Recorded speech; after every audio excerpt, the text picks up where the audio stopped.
तो दोस्तों, राधे राधे, जय माता दी। आप सभी का स्वागत है वंद्या की कथा में। आज हम जानेंगे बैतरणी नदी का क्या रहस्य है। भगवान गरुड़ ने बताया है कि बैतरणी नदी कैसी होती है और इसे कैसे पार किया जाता है।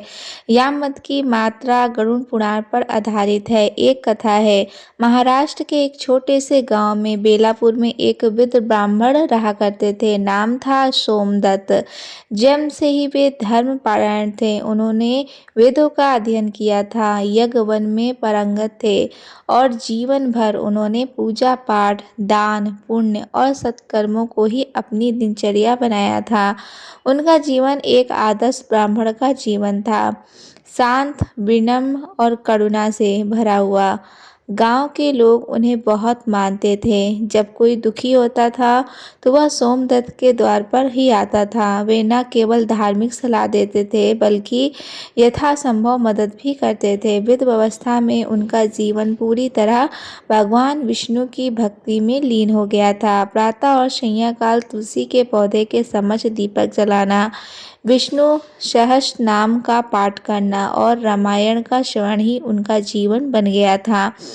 एक दिन जैसे ही सूर्य की पहली किरणें आकाश में फैली, सोमदत्त तुलसी के पास सदैव दीपक जलाते थे। लेकर पहले उन्होंने नमो भगवते वासुदेव नाम का जप करते हुए दीप जलाया। अचानक उनके मुख से नारायण निकला। यह उनका अंतिम उच्चारण था। कुछ ही क्षणों में उनकी आत्मा शरीर से मुक्त हो गई। उनके शरीर से निकलते ही आत्मा ने एक अलौकिक हल्कापन अनुभव किया। चारों ओर एक शांत प्रकाश फैला था। आत्मा ने नीचे देखा कि उनका निर्जीव शरीर तुलसी के पास पड़ा था और परिजन रो रहे थे, पर आत्मा को अब किसी प्रकार का मोह नहीं था। वो अपने कर्म फल की यात्रा पर निकल चुकी थी। जैसे ही आत्मा ऊपर उठी, उसे दो दिव्य पुरुष दिखाई दिए। वे थे यमदूत, परंतु वे भयावह या रौद्र रूप में नहीं थे, जैसे शास्त्रों में पापियों के लिए वर्णित होते हैं। उन यमदूतों के मुख पर गंभीरता के साथ एक दैवी तेज था। ब्राह्मण श्रेष्ठ उनमें से एक बोला, अब आपको यमलोक की यात्रा करनी है। आप भयभीत ना हो। यह मार्ग कठिन अवश्य है, पर आपके पुण्य आपको मार्गदर्शन करेंगे। आत्मा ने शांत भाव से सिर हिलाया और यात्रा प्रारंभ हुई। पहला पड़ाव बैतरणी नदी। कुछ ही समय में वे एक भयावह नदी के किनारे पहुंचे, काली, गंदी और आशनही दुर्गंध से भरी हुई। यह थी बैतरणी नदी। इनकी लहरें रक्त, मल और मांस के टुकड़ों से भरी हुई थी। नदी में अनेक आत्माएं छटपटा रही थीं। कोई डूब रहा था तो कोई पुकार रहा था, तो कोई अपने कर्मों पर पछता रहा था। सोमदत्त ने यमदूतों से पूछा, मैंने तो जीवन भर धर्म का पालन किया है, फिर इस गंदे और भयावह स्थान पे क्यों गुजरना? यमदूत बोले, हे पुण्यात्मा, यह बैतरणी है। इसे पार करना हर आत्मा के लिए अनिवार्य है, परंतु केवल वही इसे बिना कष्ट पर कर सकता है जिन्होंने गोदान किया हो, धर्म पूर्वक जीवन जिया हो और मृत्यु के समय भगवान का स्मरण किया हो। सोमदत्त के मन में शांति आई। उन्होंने जीवन में कई बार गोदान किया था। तभी नदी से एक दिव्य गाय प्रकट हुई। उसका शरीर सुनहरे प्रकाश से चमक रहा था। उसके माथे पर चंद्र चिन्ह था और आंखों में ममता का, करुणा का भाव था। गाय बोली, हे भक्त, आपने मुझे गोदान किया था, अब मैं आपको इस बैतरणी से पार कराऊंगी।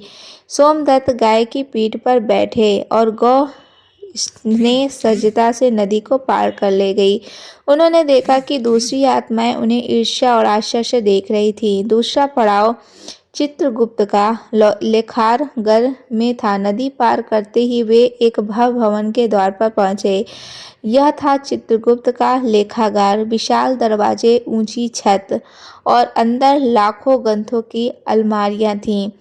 बीच में एक विशाल सिंहासन पर चंद्रगुप्त देव विराजमान थे। उनके हाथ में एक श्रवण कलम थी और सामने एक विशाल ग्रंथ खुला था।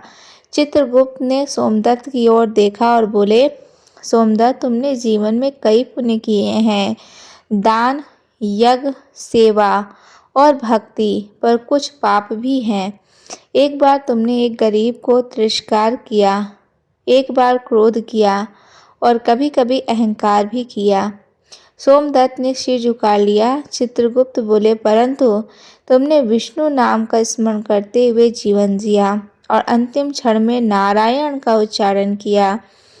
यह तुम्हारे समस्त पापों का प्रायश्चित है। फैसला हुआ, सोमदत्त को नरक नहीं भेजा गया।